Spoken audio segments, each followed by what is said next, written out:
Hello everyone, welcome back to another blog. তো আজকে আমরা যাচ্ছি কালীঘাটে, তো মায়ের দর্শন করতে। চলো তোমাদেরও সাথে নিয়ে যাবো। পিছনেই দেখছি আমার মা আর বোন আসছে, আমার দিদা আগে এগিয়ে গেছে, আর মাসি আর বোনু ওরা দুজনেই অপেক্ষা করছে আমাদের জন্য। তো চলো ব্লগটাকে দেখতে থাকো। আমি আর আমার বোন আগে গিয়েছিলাম টিকিট কাটার জন্য, তো এখানে টিকিট কেটে নিলাম। পাশে একজন দাদু ছিল, তাকে কিছু টাকা দিলাম। তারপরে দেখতে দেখতে ট্রেনও চলে এসেছিলো, আমরা ট্রেনে উঠে পড়লাম। আজকে ট্রেনটা মোটামুটি ফাঁকাই ছিল, খুব একটা ভিড় ছিল না। তো ট্রেন থেকে নেমে আমরা অটো নিয়েছিলাম, অটোতে আমি, আমার কুর্তি আর আমার বোনও উঠেছিলাম। তো নেমে আমরা আমাদের মায়ের জন্য মা আর দিদার জন্য অপেক্ষা করছিলাম, কারণ ওরা আলাদা অটোতে আসছিলো।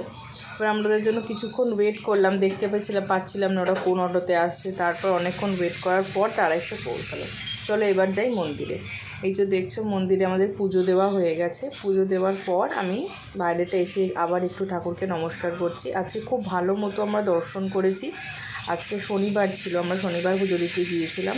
খুব ভালোভাবে দর্শন করেছি, খুব ভালো লাগলো। অনেক বছর পর আবার এই মন্দিরে গেলাম। তো এই যে হাতে দেখবে পদ্ম, ঠাকুরের পায়ের কাছ থেকে আমরা এই পদ্ম ফুলটাও নিয়ে এসেছি। খুব ভালো মতো আমরা দর্শন করেছি। তো মন্দির থেকে বেরিয়ে আমরা গিয়েছিলাম আমার মাসির বাড়ি। তো মাসির বাড়ি যাওয়ার পর মাসি চা সিঙ্গারা সব টুকটাক ভালোই খাওয়া দাওয়া হলো। তারপর আমরা বেরিয়ে চলে এলাম, এবার বাড়ির পথে আসবো। তো আমরা ওখানে বেশিক্ষণ আর স্টে করলাম না, কারণ আমাদের বাড়িতেও ফিরতে হবে। আজকে যেহেতু শনিবার, উইকডেজ, ট্রেনে প্রচুর ভিড় হবে, সেই জন্যই খুব বিকেল থাকতে আমরা বেরিয়ে পড়েছিলাম। আমাদের পুজো দেওয়া হয়ে গেছে, এবার আমরা বাড়ির দিকে যাচ্ছি, ট্রেন ধরবো।